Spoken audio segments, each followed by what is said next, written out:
Unfortunately, I do love holes a lot.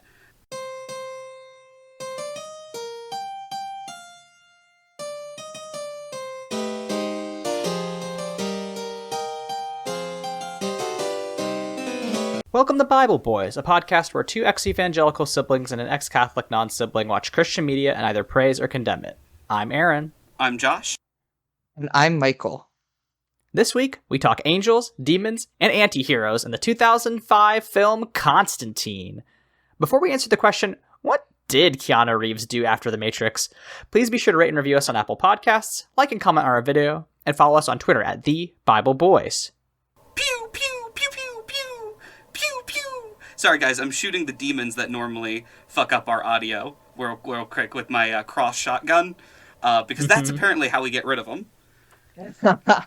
Yeah, I melted a bunch of holy symbols on my stove and gave my siblings some bullets, just, because stoves do that. I did stab a demon with a pope finger, so hopefully that gets me pretty good. I got a bug from Amityville. So, does that help? So, okay, this movie, I'm jumping right in, because Aaron told me something before the podcast, and I'm going to spoil it, and it's that maybe he implied that he did not have the best time ever watching this movie. This is top 5 movies we have watched on this podcast. You're a moron. What the fuck are you talking about? Delightful time with this little flick. I had such a good time. What fucking movie did you watch? What did you watch? And I'm ready for my brother and my brother's friend, as those who remember the early days, judge me so harshly that I question our friendship. Take off your jacket. Let's beat him up. Roll up the right sleeves. Now, roll up the they sleeves. need their ass beat. So I will allow Aaron to choose. So I will go through the description of this movie and talk about everything amazing that comes up, and then both of you can jump in and bring up the idiotic, terrible parts, which I will admit is a lot of it, but it came together for me. This movie really just fucking works for me. There were 3 redeeming things about this film, and only 3. And I'm assuming one of them was Tilda Swinton for you. Yes. Yeah, I love Tilda. She can do no wrong. Tilda has fun in any role she plays because she only plays roles that she wants to have fun in. So, let's just jump in to the orange irradiated hellscape, and by that I mean every Hollywood director's depiction of Mexico. Oh my god, stop shooting Mexico in orange. Oh my god, sorry. Don't you know Mexico's orange and night is blue? These are facts. That's just how colors work. Josh, can you explain what the 2 people at the beginning of the film were doing in Mexico?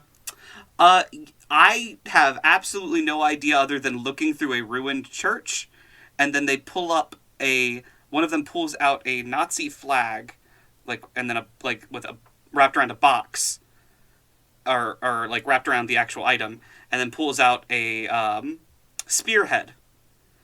And I didn't even catch that it was a Nazi flag, but okay. Yeah, I thought that this was in Argentina at first, because that would make sense, yeah. That's where they went. But no. And here. Yeah, and here. And hey, listen, got to the moon. Shoot, it's fine. Don't tell Neil. Yeah, so I as always, I use the Wikipedia article as my little guide, and I just love that right away. It's they find the spear that pierced Jesus Christ. Spoiler. I mean, that is just how the film opens, though, right? They just say, here's 2 sentences of extremely plot-critical stuff that does not come up in the rest of the movie. Yes. One of them gets hit by a car, but don't worry, he's fine, and then he kind of walks off to the distance. I'm just going to kind of breeze through a couple other of his scenes that don't matter. He don't matter eventually at all, no. walks through some cows, they all die. I liked that. I thought that was cool. It was dope. But then we get to our main character, John Constantine. And he is... Anytime I mention John Constantine, I want you to picture Keanu Reeves looking off into the middle distance, smoking. Because that's always what he's doing any given point. This is like if John Wick, didn't have his life together. This is what John Wick was doing before he got married in that. Yeah, exactly. This is Bachelor John Wick. And he is trying to get a demon out of a girl in Los Angeles, and this girl is tied to the bed, freaking out. Another priest is there, and he's like, John, you gotta help me out. And John's like, fine, I guess I'll save someone's life. And I actually thought it was pretty creative how they got the demon out. They, like, put a mirror over her because the demon, like, is vain and wants to look at itself. And he tells her, don't look at the demon! And, of course, someone looks at the demon, and then, like, they go gray, and it gets them. And then he tells Shia LaBeouf, who is in this movie, to move the taxi. And then Shia LaBeouf moves it maybe 3 feet. And then eventually they're able to push the mirror with now the trapped demon outside, and it breaks, and I guess that kills the demon? Sure. And everyone's like, woo, got one. And then John goes down, and he's like, hey, priest buddy, I need you to use your psychic powers that you have to get me, like, some good, fun cases. Because the demon shouldn't be out here. That demon wasn't supposed to be here. So I'm going to take your little thing that protects you from the noises, from the psychic voices, and go have fun with that. Have fun dealing with all of that. Peace. And let's see where we are going next. Then we find out that John has terminal lung cancer, which is a pretty big, like, just immediately jumps into that. I believe he, like, coughs up and then goes to the hospital and then tries to smoke in the hospital, which is, he loves them cigarettes. The line that I think the doctor says is that he's smoked 30 cigarettes a day since he was 15. Why? That's such a specific number. Get through them, though, I guess. And then we get to... I didn't love what Constantine calls the angels and demons that are on Earth. Yep, let's talk about that. They use the word half-breed, a thing that I was not thrilled about. No. Also, they use it for no goddamn point. It doesn't make sense either, right? They're not talking about Nephilim, right? We're not talking about the fucking biracial children of angels and demons, or even, the son of Cain and son of, the other one. Like the good humans, I guess. They just say it, and it's just a slur that they use, I guess, against... Hey, bet you didn't think that the film Noah would handle issues of race better than this film, huh? Yeah, somehow. I like fucking white ass goddamn gladiator man was a better depiction of race than this. I like a lot of parts of this movie. That filled me with such an ick that, like, I almost didn't make it through the rest. Because there's just no point. That I guess what they're trying to put out there is that John Constantine doesn't like the angels or demons that, like, exist above the world. Well, do that by not calling them half-breeds, because what the fuck? Yeah, this feels like a standard mid-aughts level of racism, where it's like, we're not being racist, we're not talking about any real race that exists, we're talking angels and demons, and it's like, no! That's not quite how that works. It's fine to dehumanize people so long as they don't exist in the real world. I was ready for this movie at that point to look at me and go, I hate everyone equally. Like, Jesus Christ. That's exactly right. Yeah. Okay, but... Constantine just goes, I don't see race, as he smokes another cigarette. Okay, but we do have amazing casting here. The person who plays Gabriel, I'm not using that term, the angel that is on Earth, is Tilda fucking Swinton. Which just, yeah. Mm-hmm, yeah. Mm-hmm. She is the messenger of God, and also stars as an angel in this film. And I will get into it later. There's another, like, person they pick to play a angel-demon that I think is just wonderful. And we'll go into that a little bit later. At the very, very end. Are we going to talk about the Queen, Rachel Weisz? I was just about to, but I wanted to finish the scene where he goes and begs for his life. But she is also there. So while Constantine is going to talk to Gabriel about, like, hey, I've been killing demons, so, like, can I go to heaven, or, like, you cure me, or are we good? He's really, really rude to a police detective, ACAB, and though it is unfortunate because we know that she is trying to investigate the apparent suicide of her twin sister, who, and stop me if I'm wrong, leaps off of a hospital roof at a psychiatric clinic, and Angela is the detective's name, watches this through a dream, and also knows, right in the dream, her sister looks into the camera and goes, "John Constantine," and then jumps. Yep. Got all that right. That's fine. It doesn't have to be subtle. It's just wild. No. It is wild, but it's not the greatest of this film's sins. No. But I did love that, like, she goes and she is there to talk to a Catholic priest trying to get her sister a Catholic burial. And the priest is not allowing it because it is currently still seen as a suicide. Which is a... What's the type of sin called? Cardinal sin. It was in between cardinal or mortal. But I think either is fine.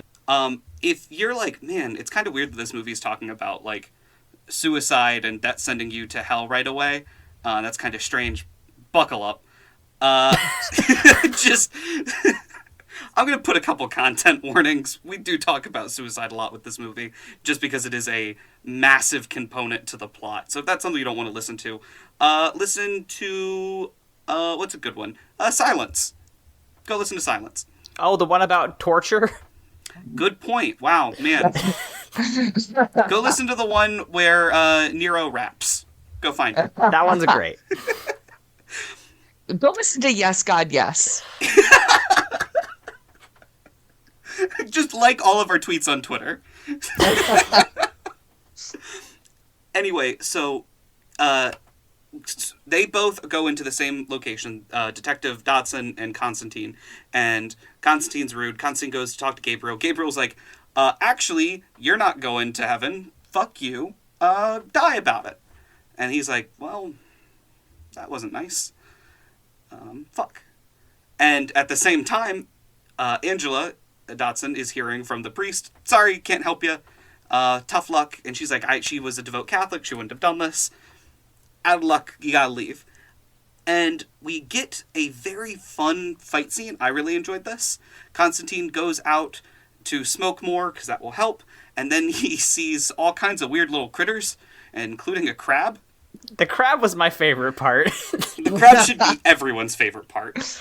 And then the demon of gross little vermin comes and punches him and beats him up.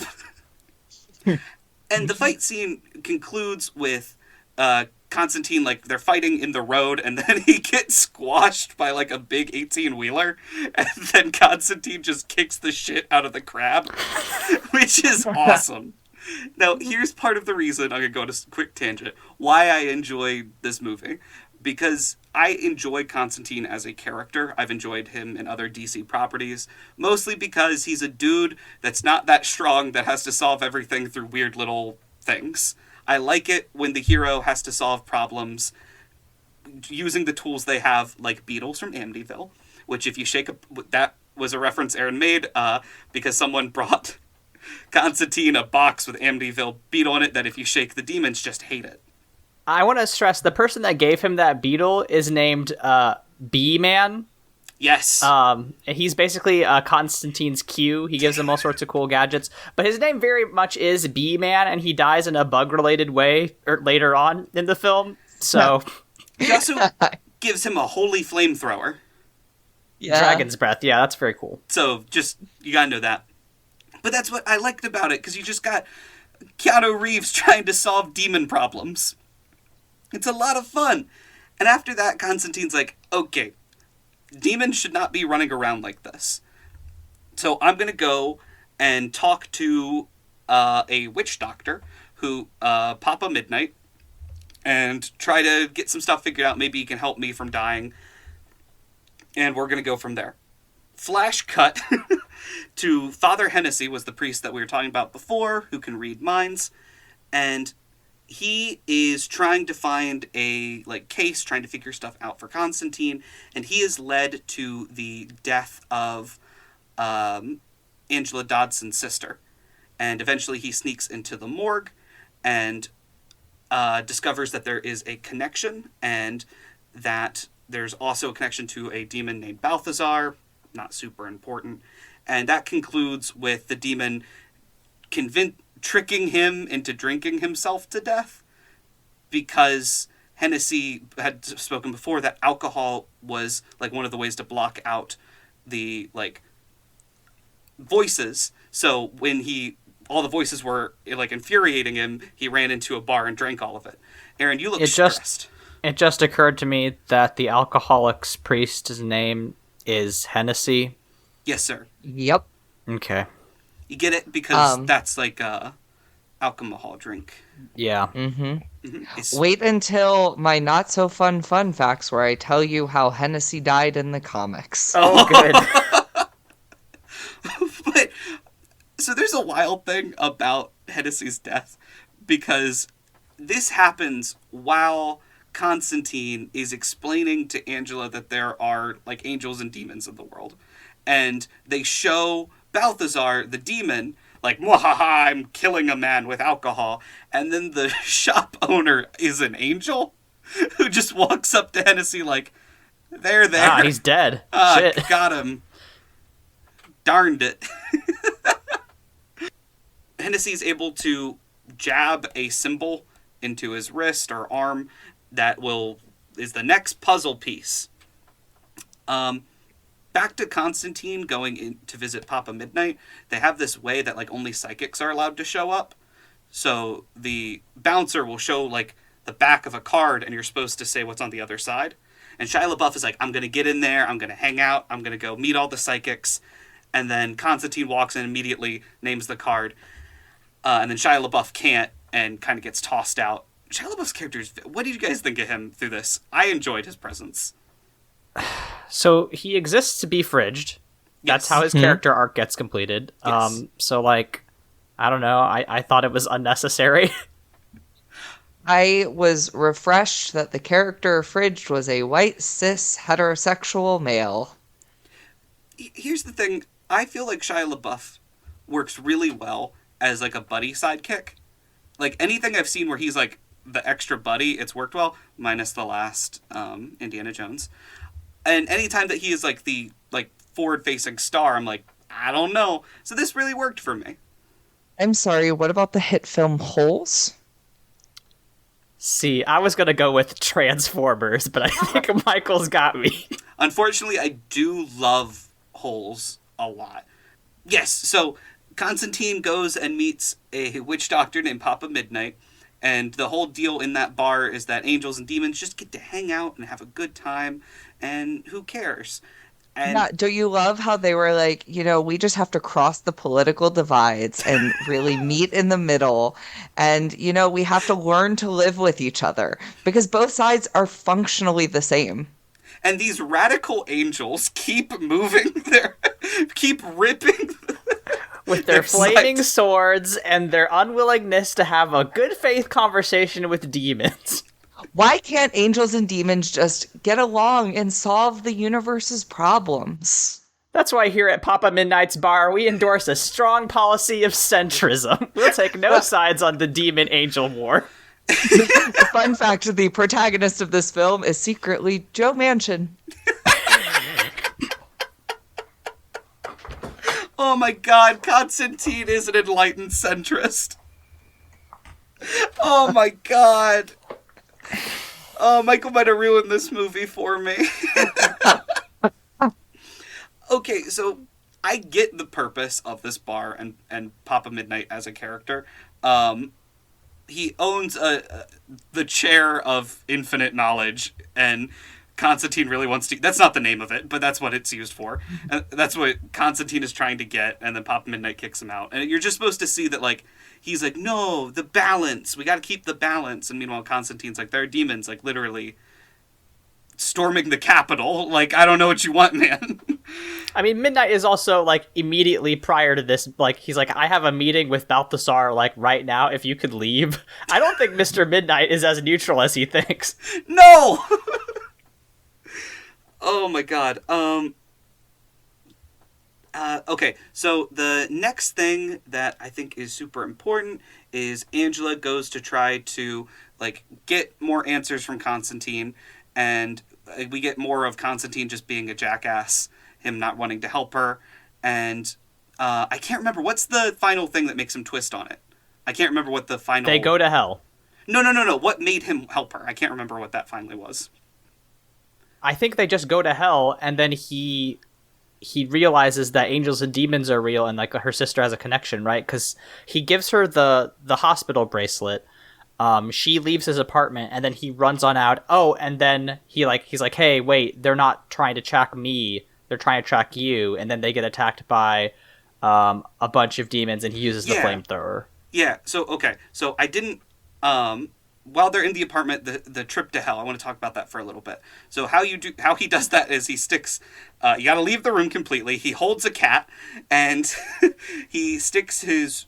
Is it both? He sticks some feet in water, and then he's running in hell, which I have a fun fact for. Haha, Michael, you're not the only one. Hell was modeled after what they believed a city would look like as a nuke was going off. Mm-hmm. So that's why everything's on fire, the wind is blowing, and so hell is just where you are currently, but fucked up. And he is looking for evidence that she is in hell because Angela doesn't believe that's possible, and he finds her bracelet, as Aaron was saying, which proves that I guess she did kill herself, and that she is banished to hell. Then they go and fight the demons are chasing them. The thing he burns is actually not the dragon fire. That's supposed to be the shroud of Moses. Mm-hmm. Oh. Okay. Yeah, don't worry. It's not the fire you saw before. I want to hit on a point. So he goes to hell. He finds the sister, but, like, she is very much in hell. So is God just stupid in this universe? Yes. Okay, because, yeah. All right. Asked and answered. Unfortunate is we've talked before about how the Left Behind is, like, if Protestantism was just 1,000% correct. Because, like, none of the Catholics make it to heaven, and there's some weird, except for the Pope, and there's some weird stuff with that. This is just if you took Catholicism insanely literally in, like, 1950, what the world would look like, and it also is weird. But yeah, so they fight off the demons, and then we find out that Beeman was killed. He also lives behind a bowling alley. Don't need to know that for any other reason. He gets killed by some bugs, but he found the evil Bible with the evil verses in it. And the evil Bible has a prophecy that Satan's son, the Antichrist, will come back if the spear that pierced Christ is needed somehow in it, kind of. The plot's weird here. So, yeah, first I know they need the blood, the help, the blood of Christ. That's why they get the lance. But they needed something else too, right? They needed the help of a powerful psychic to be born into the world, which is why they need Angela. I think they needed three things. It was like divine blood. Like they say it kind of vaguely like that, and we think it's the spear of Christ. Mm-hmm. They need like a demon and a powerful psychic. Yeah, so that's Balthazar, Angela, and then of course the spear. Yeah, it's fine. I don't think they execute it very well, but it's fine. Yeah. Specific divine assistance is what it specifically says. So Constantine is like, they've killed my friends. Now I'm gonna get them, and he goes and fucks up Balthazar. I've praised this movie for having some pretty creative, like, ways of defeating demons. This one's dumb. So, it starts with Constantine putting on holy brass knuckles to punch Balthazar, which I fucking loved, and then splashes holy water on him, and then threatens Balthazar with giving him a Catholic, like, last rites, which would, according to Constantine, send Balthazar to heaven. And Balthazar is a demon and doesn't want that to happen. So I read this differently. Okay. And, like, I could be a little wrong here. I think that our boy, and maybe, you know, I love to give films so much more credit than they deserve and love to give creative answers that are better plot choices. So I could be so wrong here. I read this as Constantine is like, what if I break the rules and give last rites? Does this demon become absolved? Is there a chance and hope for me? Oh, so you think Constantine knew, like, this was weird, but he was like, fuck it, like, maybe this works, who knows? Yeah. I like your reading, Michael, but that is in no way how they present it. Yeah. I know, I'm really reaching. I'm trying to make a good film. I'm really trying. Yes, you're doing the thing that you do, which is like, this movie sucked, what if I wrote a better one? I'm like constantly optimizing in my brain. I'm like, how do I turn this into a better movie? No, if they had any inkling that that was what he was trying to do, I think that would have been really smart. But no, he's basically just like, what if I send you to heaven? And the demon's like, oh no, please don't send me to heaven. And then at the end he's like, you would have had to repent first. You forgot about that, didn't you, idiot? It's stupid. The specific reason why I hated this is because I love the trope of demons knowing a shit ton about religion. Exactly. And so that's why I thought this one was really dumb. All of the other solutions I was fine with. Most of the other solutions I was fine with this movie. This one and then another one I am not a huge fan of. I'm excited to see if it's the one that I hate. I also hated this bit because, like, he tells Angie to stay in the car, and they also kiss before that, which was like, that's not warranted, but whatever. They not kiss? Isn't that, like, specific, like... Yeah, they textually do not kiss. Okay. In the entire film. Movie. Oh, okay. Which is, I thought they almost kissed, though, right? She thinks about it. He puts on the necklace around her. Okay. They don't even film a kiss scene. That's one of my fun facts, is Rachel Weisz the whole film was like, I kind of wanted to kiss Keanu. Who wouldn't? She even said, we didn't film one because we knew they would want to use it, so we just kept getting really close to it. Okay. I will say specifically, I like that a lot. I like that this is not motivated because he wants to fuck her. Like, I think it's entirely implied that they want to have a relationship. I think it's implied that she wants to give him a little smooch in that scene, but I don't know. To me, I didn't see it from Keanu, and that is mostly because Keanu is not an actor that does a lot that of emotes at all. Yeah, no. I love him. I think Rachel Weisz wanted to kiss Keanu, and that's what we are seeing. And I respect the hell out of that. That's fair. Okay, when someone tells you who they are, believe them, and I believe Rachel Weisz when she says that. This is another one where, like, there's another actress that came out and was like, yeah, I've definitely wanted to, like, date Keanu, and then he finds out years later and goes, what? Like, really? I think he had no idea. I think Keanu was playing video games in his head while this movie was going on.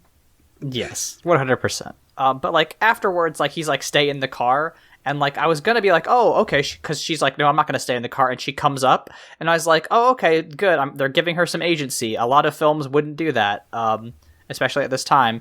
But, of course, the reason that she comes up is so that she can get kidnapped by Satan. Satan's son. Which was fucking stupid. Or Satan's son, Mammon, whatever. It was stupid. Yeah, I do not like what they did with her character. I thought they had a lot of possibilities to do some fun stuff. Oh, fuck, we skipped right past the part where he drowns her. Yes, he does try to drown her, which is, again, why I did not buy any of the romantic tension in this film, because Keanu's a fucking creep. Or not Keanu, Constantine, rather, is a fucking creep throughout this film.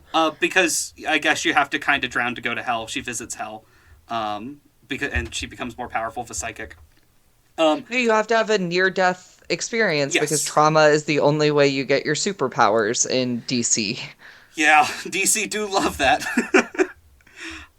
So, okay, I'm going to go over some things that we skipped that were kind of out of order that you can just kind of put anywhere. We find out that as a kid, Keanu Reeves always Keanu Reeves. John Constantine saw demons. It scared him really bad, as it fucking would.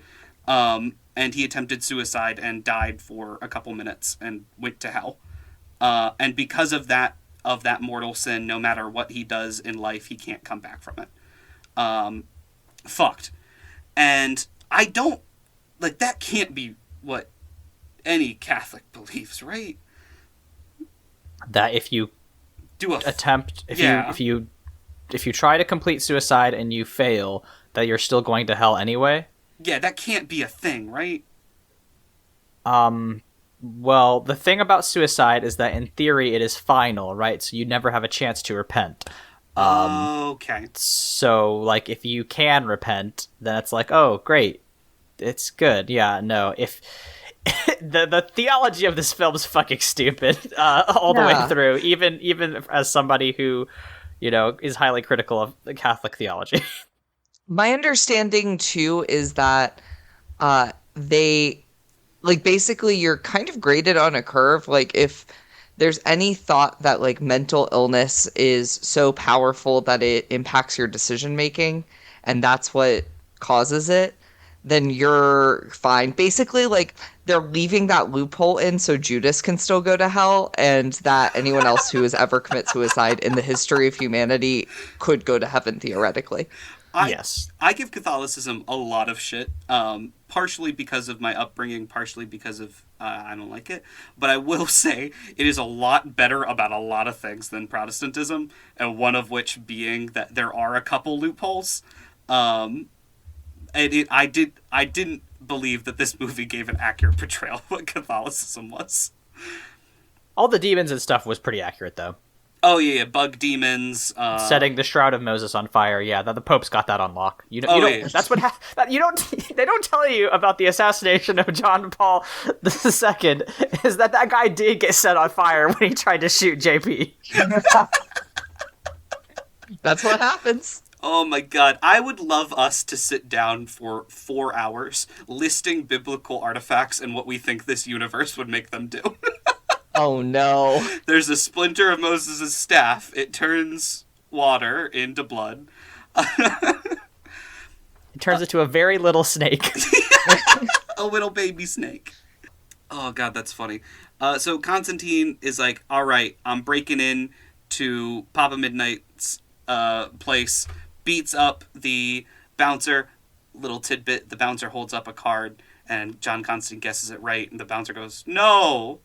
You got it wrong! And then Constantine knocks him out with one punch, movie style, and Shia LaBeouf gloats. And then Constantine convinces Papa Midnight to allow him to use the chair, which helps him figure out that Angela is being held at the psychiatric hospital where there are a shit ton of demons.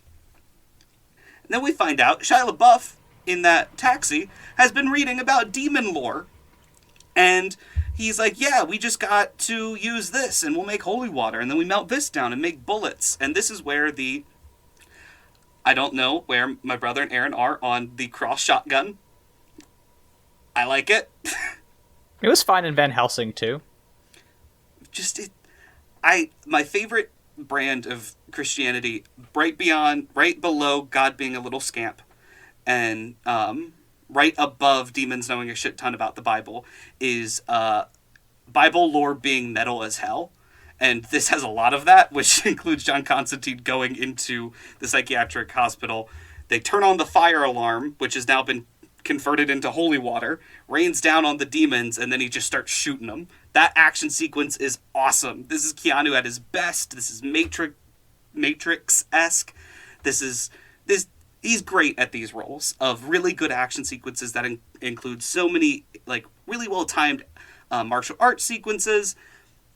He's perfect for this part. And I'm talking a lot about this because I don't love how this movie ends. He goes... You mean the post-credit scene or how it ends? There's a post-credit scene? God damn it. I can't wait to tell you what the post-credit scene is. Yeah, don't tell me. Don't spoil the surprise. Also important, everybody keeps telling John Constantine, the devil wants to get your soul specifically. So John Constantine goes into the pool where Angela's being held. Gabriel shows up, kills Shia LaBeouf, and Gabriel is like, humans suck, and we should kill them, and they don't deserve God. So, yeah, fuck them. I appreciated Tilda Swinton's whole "we should totally stab Caesar" speech. I did have a question, and I don't know if there's a biblical reason for it. Why Tilda not wear shoes? Mm. No, angels and demons really love not wearing shoes, and it's specifically weird because she, like, holds down John Constantine's neck with her foot, so you get, like, a weird Nickelodeon in the mid-2000s feet shot, and... Don't bring up that fucking 7-hour YouTube video, not on my Christian podcast. Technically, you brought it up. Formerly Christian. There is no God in this one. Yeah, so the thing is that angels and demons don't actually have feet, because they're all like fucking weird, like insects and wheels and shit. Or do they have like one hoof of a bull and one paw of a lion and one talon of an eagle, like exactly. some monstrous chimera? Yeah. I have to go on just the quickest tangent because I love mentioning to you guys when I really disappoint my father when it comes to Bible information. And I was explaining to him my theory that technically in the Bible, God makes angels before he makes animals. And because angels are described to have a lion's head, technically lions have an angel head. And I explained this to my father, and he went, haha. And I went, no, I'm serious. And he went, I'm not doing this.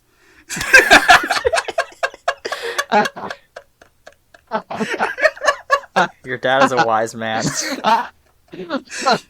Every once in a while, that man does something, and I go, yep, I see the resemblance between me and you. We are not engaging with conversations we do not want to have that we feel like will make us dumber. So upsetting that in, 4 different moments, he's made jokes that I will never even come close to topping. God, he's very funny. Anyway, yeah, so we find out Gabriel's involved. They're gonna lose. Mammon is doing weird things to Angela's stomach by, trying to, crawl out of it weirdly. And then John Constantine gets blown out of the room, and he's laying at the door, and he's like, well, I guess the only solution is to kill myself. Yeah, and he does. I'm not going to describe it because it sucks. And here's my issue with it. I don't like suicide being used as, a weird character trope in this moment. I felt weird with it. I won't say, I think it's terrible. It felt strange to me. I didn't hate that it was used to then have Lucifer show up. I didn't hate that that was what, came next. Partially because Peter Stormare plays Lucifer and is so good at it. I loved his performance in everything I've ever seen him in, but specifically here is Satan. So I want to describe what he looks like, because this is dope. He's in a perfectly white suit, bare feet covered in tar. And apparently that was him. He pushed for that, because they wanted him to be in, leather and, almost like a dominatrix kind of situation. But he was like, no, white suit, feet covered in tar. And they were like, why? And he's like, because it works. And he's fucking right. It's dope. Yes. And he it's a good look. Fucking is a dick to Constantine. To the point where, he lights the cigarette, but he moves the fire around so Constantine has to chase it. Just little things like that were nice. And then Constantine's like, hey, you know where your kid's at? One of those 80s... PSAs. Yeah. Do you know where your kids are? And, I like this bit because it is very much just the direct opposite of a Deus Ex Machina. In which it's literally just well, I can't solve this. God's not going to solve it for me. I guess I'm going to call Satan and tell on his son. And then Satan's like, I actually don't know where my son is at, so let me just kind of peek into this other room. and he sees Gabriel about to cut open the womb to release Mammon, and he goes, "No, we're not doing that," and like sends Gabriel off into the pool, and sends Mammon back to hell. I don't think there's any important lines or anything fun with that there, but he goes back to Constantine, and he's like, "All right, what do you want? Because I definitely owe you on that one." And Constantine says, "I want Angela's sister to go to heaven." And I was like, "Oh, fuck yeah. That's, I think, the hero thing to say there is." And then he does, and then God is like, "You've answered my riddle." And as Satan is trying to drag him to hell, Constantine gets heavier and heavier. And as Constantine is being lifted into heaven, he flicks off the Satan, to which Satan goes, "I'm actually going to heal your lungs and your wrists," and grabs inside of his lungs, which I didn't hate, but like him reaching in, that was really gross and cool, and is like, "You're going to fuck up later." And the movie ends without them kissing. That's John Constantine. Well, that's how the film ends. And then we get a post-credit scene. This is going to be new information for both Aaron and I, so buckle in. So we see Constantine visiting the grave of none other than Shia LaBeouf's character Chaz. And he gets to witness Chaz with his angel wings, because apparently Chaz is an angel now. And that's how this film ends. Okay. Sure. Huh. I did Makes as much sense as any other fucking choice they made in this film. I did forget to mention, and I loved this as the last bit we get from Tilda Swinton, is she gets her like wings removed because she did some not angel-y shit. And John Constantine's like, "You're human now." And Gabriel's like, "Whoa, you made like a selfless choice. What? Good for you. You do good, John." It's so weird, and I love it, and no other actors could have done that. Like, you gotta love Tilda. Yeah, and it does make sense, right? Like, it ties in together that Chaz is an angel now too, because one in, one out, right? Like, you gotta keep the number of angels, you gotta fill all of the roles. So, let's go. Well, it's similar to the laws seen in the Santa Claus, but if an angel kills you unjustly, you become an angel. Instead of if you kill Santa, you become Santa. That's the rules. If you look on Tilda Swinton's little business card, it does say that in fine print. She should have checked that. That's on her. I fucking love this movie. I thought it was really fun.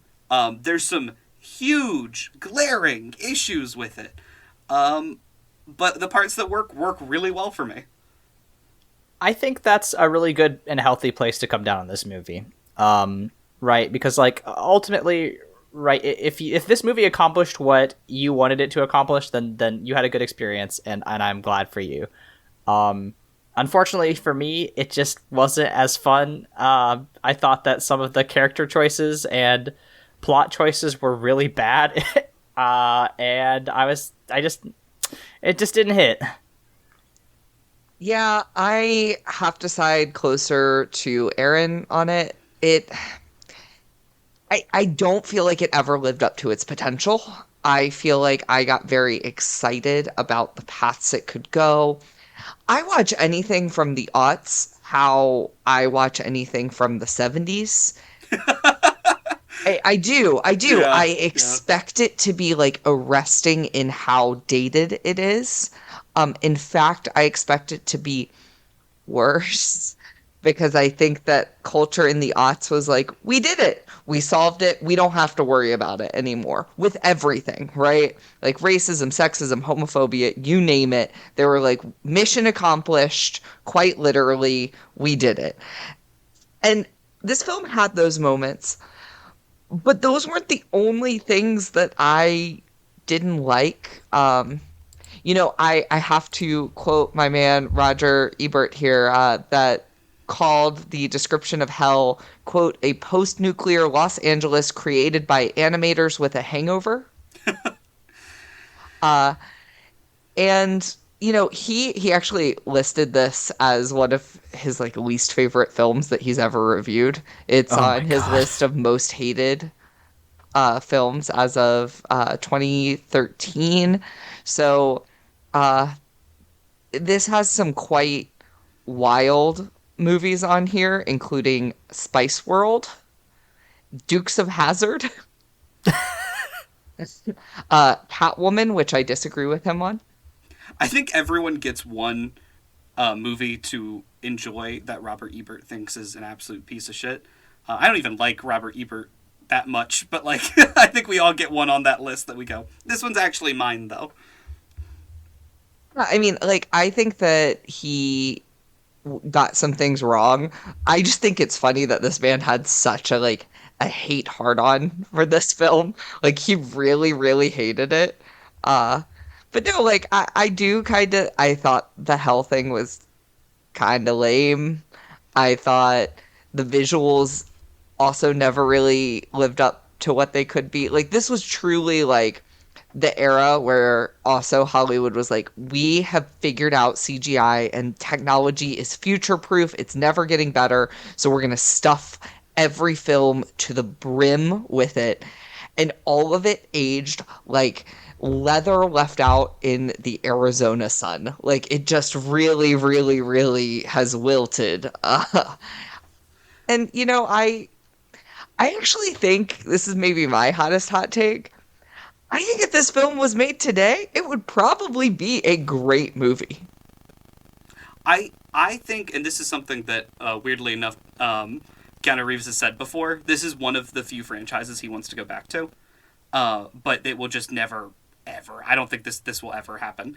Because, like, this was at a time where comic book movies were trying to pretend they weren't comic book movies. Unlike now, where comic book movies hit you in the face with the comic that was written for it. And say, we did it! We did the thing! I like them, but they do that. Like, this is Blade, the OG X-Men. I think the first Spider-Man was written was right around this time. And all of those do, with a bit of exception of the Spider-Man, really try to, like, this and Blade have a lot of similarities. Where they're like, no. This is just its own thing. Like, angels, demons, yeah. John Constantine hangs out with Batman quite a bit now. And, like, you can't picture that happening in this universe. And I don't know. I was in my brain, I went in this with the same expectation like I did with, like, when I've rewatched Blade not that long ago, of this is going to have some insane dialogue, this is going to have some insane action sequences, and I'm going to try to forget everything outside of that. And there were still a couple moments I enjoyed. I really enjoyed the fact that the romance did not exist. Not because I hate romance, just because I don't think writers could do it in comic book movies in 2005. They just weren't able to back then. They didn't have the technology. And by that I mean have non-old white guys write it. But yeah, I fuck with this. Let's see. Do you have any other fun facts for us, Michael? I want to know how Hennessy dies. I have plenty. So in the comic book, Hennessy dies, and this is a good time to say, you know, if you have any situations with, like, eating or addiction or anything like that. Oh, boy. These aren't great. So Hennessy dies by eating himself to death. Because every time he eats, he gets thinner. Wait. Cool. Wait, I need clarification. Eating himself? Oh, like eating food, like going into restaurants and eating food. Yeah, and gets smaller and smaller and smaller every time, until he dies of malnourishment. What the fuck? Yeah, somehow it is more fucked up. Was his name in the comics like Priest Hamburger? Like, was it also that dumb? It might as well have been. It might as well have been. I actually don't know off the top of my head, but I think it's really, really strange. So also, let's talk about the name of this film. So Constantine is not what the comic book is called. Do either of you know? Oh, fuck, Is it called, like, Hellman? Oh, You're dumb. so close, actually. Wait, This I is do know fucking it. stupid. It's Hellraiser. You are so close. It's Hellblazer. Shut the fuck up. Uh-huh. And it's when you're in hell and wear a little jacket. Yeah. It was changed because the studio was like, that's too similar to Hellboy because they're released so close to each other. But that's actually not the only Hellboy crossover we get. The Spear of Destiny prop is the same one used in Hellboy. Oh my god. We need to watch Hellboy, y'all. Do we? And you know the flag that was used to wrap the Spear of Destiny? The Nazi flag? Yes. Yeah. So this is actually kudos to everyone who made this film for being forward thinking. They actually destroyed this on the last day of shooting. Let's go. So it wouldn't get in the hands of neo-Nazis. Let's go. Which I think is everyone's job when they find Nazi memorabilia. Yes. Destroy it. So let's talk about the Holy Shotgun. Do you all know where it is? Is it in your, behind you? Did you get it for me for my birthday? It's right here! No, but it's under your chair. It's under... You get a shotgun! You get a shotgun! Everybody gets a shotgun! Michael gave Moses' shroud to Aaron, and I get the Holy Shotgun. So it was given as a gift. Keanu Reeves bought it, which is fucking wild because I hate to tell any, future film I'm on this. If I want a prop in a movie I'm starring in, that shit's coming home with me. And, right in my backpack. But you know who he gave this to? The director.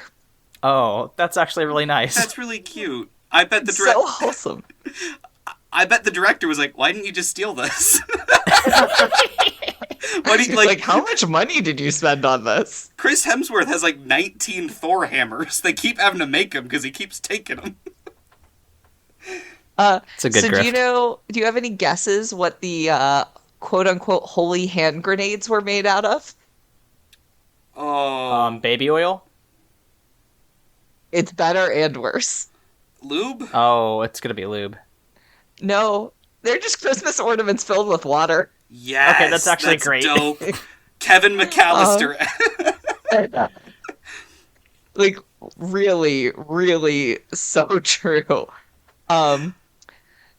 So originally, Hellblazer, Constantine is from Liverpool and is drawn to look like the singer Sting.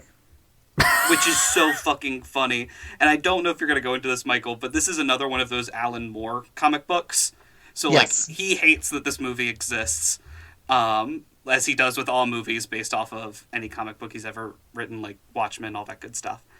And when I went into this, I saw this movie before I knew who John Constantine was. So, in my head, the British Sting version of John Constantine is wrong, and it's just always Keanu Reeves. Yeah. They basically rewrote the character to make him Keanu Reeves. I love that. So there's a fun fact about my favorite number. Over the course of the film, Constantine smokes 13 cigarettes. If you're gonna make a movie about weird Christian mythology, you gotta fuck with numbers. Christians love fucking with numbers. It's our favorite. I'm still one of them. I'm back. This movie brought me back. It's our favorite thing to find 13 and 7 and 12 and 1 and 3. Most numbers, really, but we love to find them. To be more in line with the character, he should have smoked 40. But that's actually not the only time the number 13 comes up.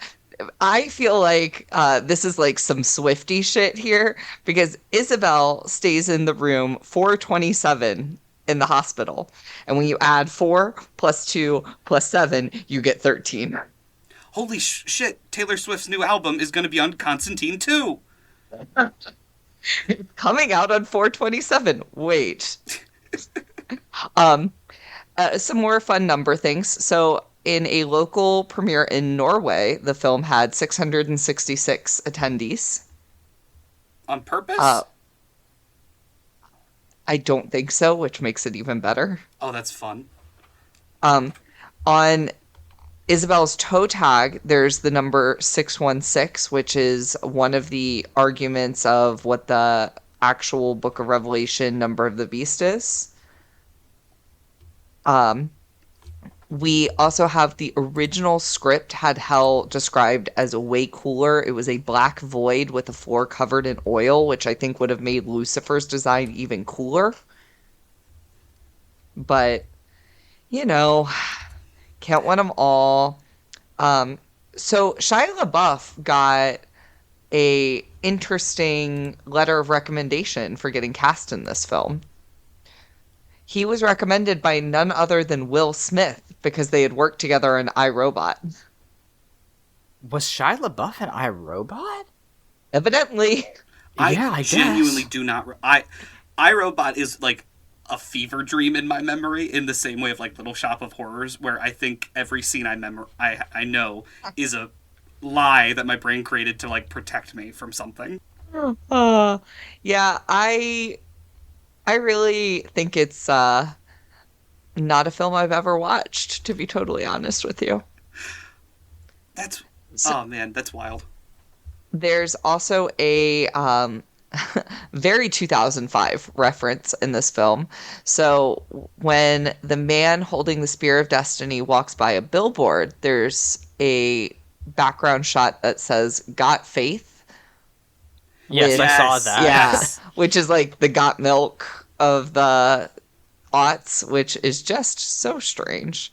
The shape of the swimming pool in the mental hospital, that's a cross. Yep. Sure.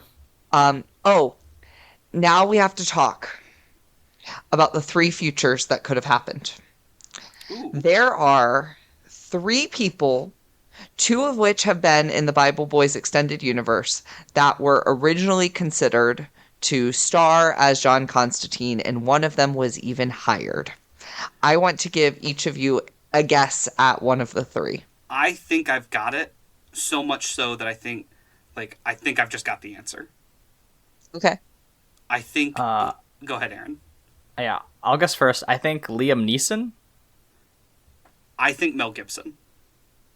Mel Gibson was one of the three. Oh my Christ. He loves to be a little Bible boy, and he's not Do you know who else was considered? But not cast. Neither of these two were cast. Ooh. Kevin Spacey. Two bad places that exist. Kevin Spacey? Oh, Kevin Spacey. Oh, it took me a while to get there. Ooh. The famous actor dash Predator. Yep. But do you know who was cast in this film? It's Keanu Reeves. Nicolas Cage. What? No! No! We were robbed! No! We were robbed! We are in hell! This is the bad place! Fuck! No! No! Do you think there's an alternate universe where he was in this movie and then Keanu Reeves was in like however many Ghost Rider movies He was in Ghost Rider, yes, exactly. Fuck me. Well, you know, like, there are so many other fun things, but none of them are going to live up to that. So I feel like that's a good place to end the fun facts. Have we not seen it? Were robbed. Have we not watched a... oh, no, we did watch a Nicolas Cage movie where we tried to, and then it was so boring we couldn't finish it. It was the worst movie I've ever seen, yeah. We'll get a good Cage-related... I'll make you guys Maybe we watch could Ghost watch Rider. Wicker Man for October. I'll make you guys watch Ghost Rider. Yes, I'm going to make you watch both of them. Ooh. I don't know. Oh, I will. But boys, I think it is time for a good rating. I'm gonna give this one at least he's better than the Warrens. I'll give this the 218th Pope, Eugene I. Wow. Oh, Eugene. Wow. Oh, Gene. I am going to give this a rating that I've actually given before. One witch, no lions, no wardrobes. Because, you know, Tilda Swinton gave us a good amount here, but I did want more. Holy shit, if it was, if Aaron had been right and it would have been Liam Neeson, it would have been a fucking reunion. Oh, God, I wish. Oh, and then replace Shia. You again. Replace Shia with the, dude who played the little, guy, what's his fucking name? The dude who plays Professor X. Oh, I can't think of his name right now. Oh my god, Ian I can see his McKellen? face. No, the young one. The young one. He played the little Oh. fawn guy. Tumnus. Tumnus! If you get the dude who played Tumnus is the guy who, as Shia LaBeouf's character here, it would have been amazing. That movie's We just just better. cast the entire Lion Witch in the Wardrobe cast in this film. Just move them over. No one should ever give us the power to make a movie because we'll just recreate fucking Lion the Witch in the Wardrobe. Well, thankfully, Aaron, none of our dads are producer. Oh my god. None of our dads All wrote right. like a Broadway play in the 80s. We're never making a movie. All right. Well, here's the thing. When we are not trying to fan cast Tilda Swinton in every media property that is yet to come out, where can people find us on the internet? I'm at Green History on Twitter. I'm at Michael's Diamonds on Twitter. I'm at AaronSXL on Twitter, where I tweet about tabletop RPGs, health policy, and writing.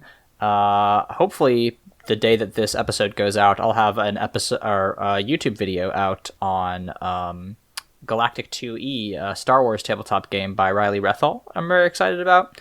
I do another podcast with my friend Layla. That's at Mortified Pod. If you want another disappointing movie, we just talked about Too Fast, Too Furious, which was not as stupid as I wanted it to be. But hopefully we will get to the part where Ludacris goes to space eventually. Also, guys, if you have not been listening to Aaron's videos on YouTube, you gotta check them out. They're really fucking good. Mm-hmm. Thanks. I worked really hard on them. They're like I didn't tell you this off the air. It got recommended to me, and I didn't realize it was you. And I do subscribe, so that's probably why. And then I was watching it, and I was like, oh shit, I know that guy. And it was just such a like cool moment where I'm like, I would have watched this even if it like wasn't you, because they're so enjoyable. You're crushing it. Thanks. Yeah, it's a good time. But if Josh's stunning endorsement of my tabletop YouTube videos didn't bring a tear to your eye, just remember that it is okay to cry, because even Jesus wept. We'll see you all next time.